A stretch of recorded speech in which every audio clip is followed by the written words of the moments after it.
अगदी बरोबर बोलतेस. मी सुद्धा तुला पहिल्यांदाच बघतोय, पण अनेकाच्या तोंडून तुझी स्तुती मात्र ऐकलेली आहे. कशाबद्दल म्हणजे काय? तुझ्या वक्तृत्वाबद्दल आणि तुझ्या नाच गायनाबद्दल. मला असं ऐकायला मिळालं की इथे येणारे पंडित महापंडित तुझ्या कलेत उलट पडते. मलाही वाटलं की आपणही जावं आणि ते बघावं. प्रत्यक्षात दर्शन तर झालेलं आहे, पण अनुभव बाकी. व्यवसाय नर्तकीच्या कोटीवर जाणे, लाखो रुपयाची उधळण करणे आणि मौज मजा करणे. तुमचा छंद झाला, व्यवसाय नाही काय. एका धंदेवालीने आपला धंदा सोडून येणाऱ्या ग्राहकाला धंदा विचारणे हे चांगलं नाही. अगं, येणाऱ्या ग्राहकाकडून पैसा घेऊन आपला माल देऊन आपली जबाबदारी पूर्ण करणे हे तुमच्यासारख्या धंदेवालीचं काम, आणि ती वस्तू घेऊन त्याचा उपभोग घेणे हे आमच्यासारख्या गर्भ श्रीमंताचं काम. म्हणजे याचा अर्थ खूप पैसेवाला असतो नाही का? नुसतं पैसेवालाच नाही पौर्णिमा देवी, तर रसिकतेच्या व्यापारात आणि शृंगाराच्या बाजारात तुझ्यासारख्या नर्तकीच्या देहावर राज करून लाखो रुपयाची उधळण करणारा अनाथाचा नाथ नागनाथ आहे मी. म्हणजे पैशाचा जास्तच मास दिसतो नाही का? अगं, ज्याच्याजवळ पैसा आहे त्याला तर मात असणारच, कारण या जगात पैशाशिवाय एक पाऊल सुद्धा पुढे टाकता येत नाही. आणि पैशामुळे पाहिजे ते आपल्याला मिळवता येत नाही. आता तू नाही का आपलं हे सौंदर्य नटून थटून लोकांना आकर्षित करतेस? कशासाठी? तर पैशासाठी. पण तुझ्याकडे आकर्षित झालेल्या मनाचं काय, त्याचा कधी तू विचार केला आहेस? अगं, कित्येक जण तुझ्या रूपाला भुलून बर्बाद झाले. तुला मिळवण्यासाठी कितीतरी लोक धडपड करते आहेत, आणि त्यातला मी एक आहे. म्हणायचं काही नाही. तुझं हे मदमस्त शरीर लचकताना आणि मुरटताना बघायचं आहे मला. चल, पाहिजे तेवढे पैसे देईल, पण लावणी मात्र व्हायला हवी. माझं तर ते कामच आहे हो. आलेल्या रसिकांचं मनोरंजन हे माझं कामच आहे. बसा ना तुम्ही, बसा.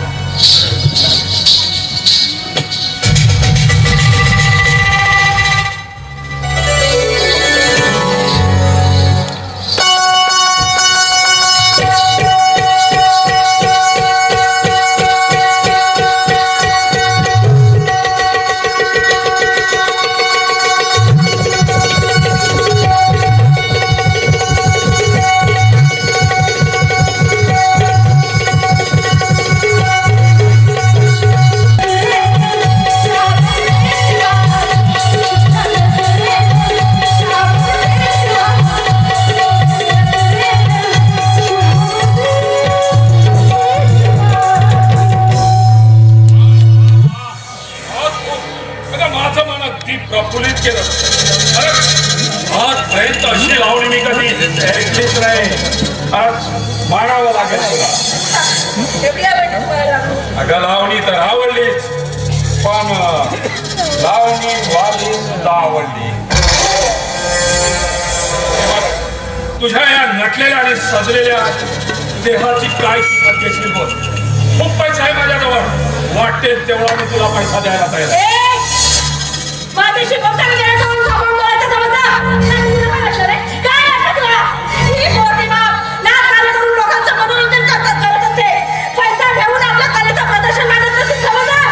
हे बघ, अगं, हे सर्वात या जगातलं मोठं शास्त्र आहे, आणि हे ज्याच्या जवळ असते ना त्याला काहीच कमी पडत नाही.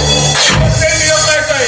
हे बघ, तुझ्यासाठी एक सुवर्ण संधी आहे. वाटेल तेवढा पैसा देणार. तू मला खावी आहे.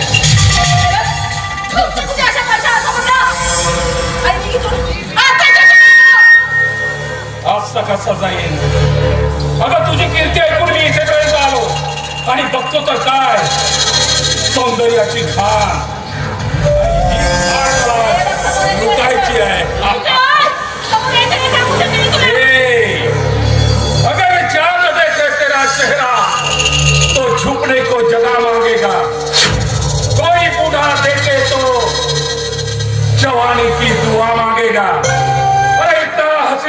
सूरत मौका अगर मैं छोड़ दूंगा तो ऊपर जाने के बाद भगवान मुझे जूता मारेगा।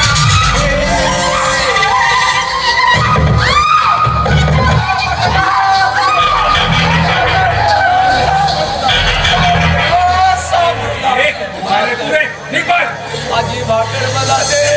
तुझी भाकर तू चोरलीस माझी भाकर। जो चोरतो माझी भाकर त्याला मी भाकर चोरलेली नाही हे पागल सगळं करा। तुझी भाकर माझ्याजवळ नाही। आवाज कमी केला का? तू चोरलीस माझी भाकर आवाज कमी केला मला दे। कमी तुला काय हे बघ मी तुला भाकर पण देतो तो पैसा पण देतो। भाकर पैसा हा पूर्ण मिळेल फक्त मी जसं सांगेल तसंच कर करशील हो हे एक काम कर इथे इथे इथे उभं राहायचं हा आणि इथे कुणालाही आत येऊ द्यायचं नाही त्याला भाकर मागायची मग तुझा पैसा आणि भाकर पैसा भाकर खोटं नाही बोलत आहेस ना अरे अगदी खरं बोलतो आहे पैशी ना माझी भाकर पैसा भाकर भाकर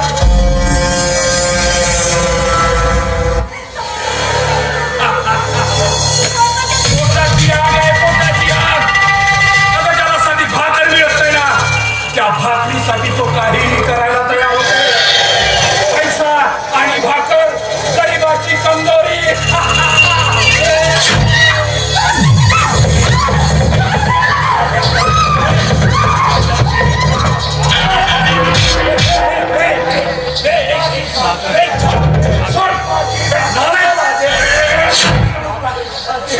माझी भाकर माझी